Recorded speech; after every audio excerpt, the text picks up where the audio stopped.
I'm an introvert and I'm a public speaker.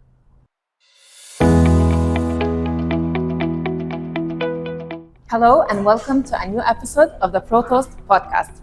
My name is Mariam Mando and I will be the host of this episode.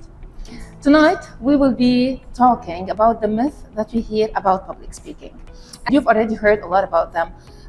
Like you need to be an extrovert to become a public speaker, or you need to be perfect on stage. Tonight we will take it real with someone who is not just a Toastmasters. He's someone who's very real in public speaking. He's an active public speaker. He has a connection with the stage, with the mic, and with the audience.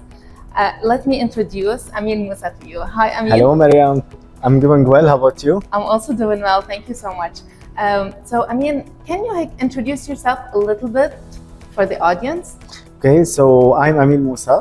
I have a doctorate in business administration, so I'm Dr. Amine Moussa, but in Toastmasters, we're all equal. Sure. And I'm a very proud Toastmaster. I've been with Toastmasters for the last 5 years or so, and I'm a champion, which I'm very proud of. Mm-hmm. So we're going to talk about that later on. Okay, amazing. So, Dr. Amine or Amine? Amine. Okay, so Amine, what do you think about the myth that we hear about public speaking? Like a lot of people, they say that you need to be an extrovert, or people are born to be public speakers. Is that correct or not? Okay, let's divide the question into two parts, right? Okay. So speaking of extroversion and introversion, I'm an introvert and I'm a public speaker. Amazing. Far from the stage, I'm an introvert.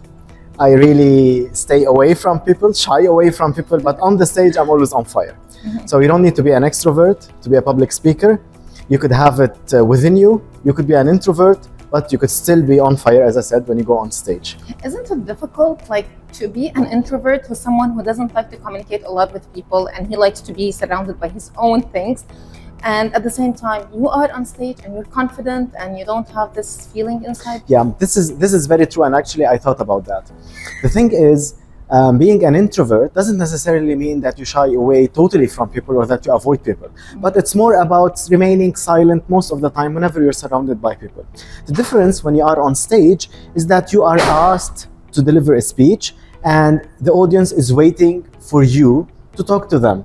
So you are invited to give a talk, right? Rather than pushing yourself into the speech and just delivering a speech that you're not asked to deliver, right? Yeah. Just talking and talking. So whenever I'm given the permission to talk, as I said, I'm always on fire. But if I'm not given the permission, I'd rather remain silent. I mean, how did you decide to become a public speaker? Did you wake up just like that and you said, I want to be a public speaker? It's not like that. Well, I wish life goes that way, but no. However, I had that in mind and actually on my heart for a long time. So I always wanted to talk publicly. I always loved the camera. I always loved the spotlight. Mm-hmm. I always loved to talk, to just use my voice, use my articulation, use my ideas, put them into words, into sentences. So I had that, right? And then the option of Toastmasters came. And I took the opportunity and I joined Toastmasters and I practiced my public speaking, and here I am now with you. Amazing.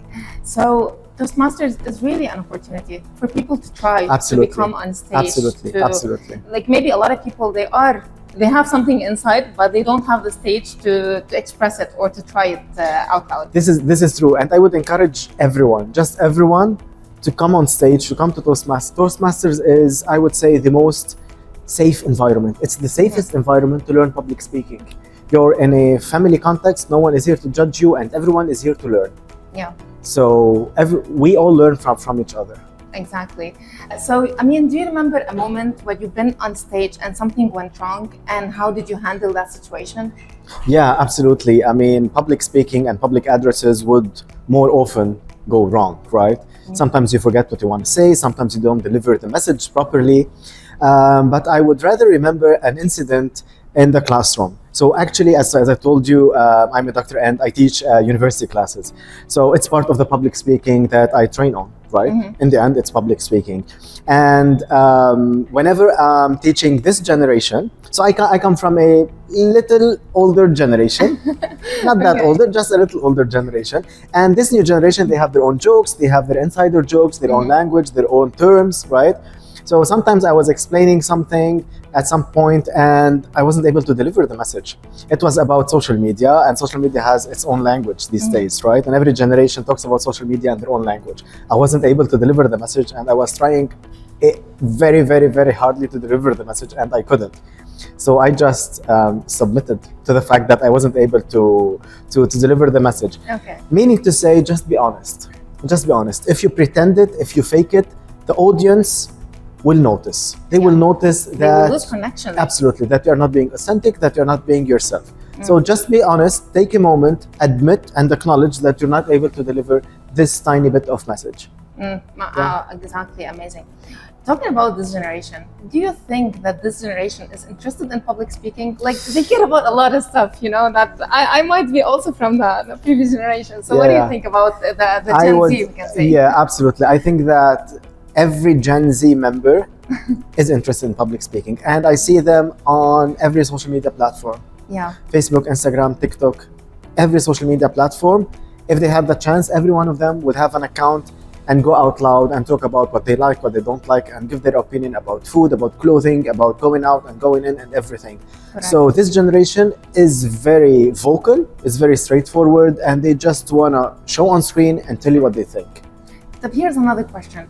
Do you think that being on screen, is it the same as being in front of real people and real audience, eyes looking at you? Absolutely not. Yeah. I think it takes less courage to go on screen, even if it's live and even if you have thousands of people watching you, but you're still talking to a screen and you're still looking into a screen, not into people's eyes. Yeah. So, I mean, I would challenge those people who are courageous enough to go on screen, who have thousands of followers, to come here to Toastmasters or any other public speaking platform and try. What about language issue? Like, some people, like, they are not very comfortable with the English maybe, so that they don't prefer to speak publicly. It comes with practice, right? Yeah. So practice makes perfect. So you can come on stage, you can practice, and to be honest, I've seen miracles in Toastmasters. I've seen miracles happen in Toastmasters. I mean, I've seen people come on stage who weren't able to really compose a simple sentence in English. Yeah. Some of which was, the reason behind this was their fear and anxiety, and the other part would be their weak language. But even so, with time, I've seen progress, and now they can come on stage and they can talk freely, even if they make mistakes. But the courage that they have now, so they can come, they can make mistakes, and you would still clap for them. Yeah. By the way, it's very correct. The practice makes perfect. True. That's really good. Talking now about you as a champion, I would really like to hear this part, Yeah. So in Toastmasters, I won first place 3 times.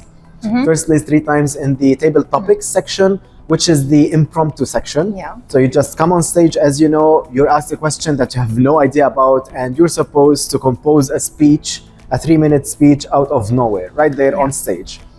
And there's a championship for that. So I won a first place at the club level. Then I won first place at the national level. And then I got qualified to compete with Jordan, which at the time was the division level. So I won club level, national level, and against Jordan. Wow. And perhaps it's one of the biggest achievements that I always mention. Yeah, I can feel, like when you're talking about it, how it means to you. Oh that yeah, moment. big time. Yeah, and you still you'd like to keep competing for these competitions? I mean, this challenge that Toastmaster gives you makes you grow, makes you learn, gives you a lot of skills, technical skills and communication skills. And no matter how high you reach and no matter how many trophies you collect, there's always something to learn, and there are always new people to compete with. Yes. One last question, because we're not going to make it very long. Okay. You've been here in Toastmasters for 5 years, you said. Yeah. So you think that you see yourself here more than 5 years? Yeah, absolutely. This is the place I love. Yeah. This place never grows old, and I never grow old in this place. So whenever I'm here, it's like this is my playground. Yeah. This is where I play, and this is where I enjoy, and this is where I speak publicly, and this is where I thrive. Let me put it this way. Amazing. And we are here learning from you. I'm a member, you're a member, and Yeah, we learn we're from both each other. Absolutely. Would you like to give like a one last advice for the people who are listening to you tonight? Maybe there are some people who are hesitant to join. Maybe some people, they don't know a lot about Toastmasters. Maybe some people, they have the skill inside, but they don't know. So would you like to give them a final word? I mean, I would give 3 tips, right? The first tip is that I'll talk to the camera. The first step is that you have Toastmasters. Perhaps previously you didn't know that such a club exists, so now you know it's Toastmasters. That's one thing. There's no reason for not coming to Toastmasters, so come to Toastmasters. Number 2, come on stage, give it a try, challenge yourself. And number 3, have the courage. And we're here, a very loving family. You will always find support in Toastmasters. Toastmasters is the place to grow.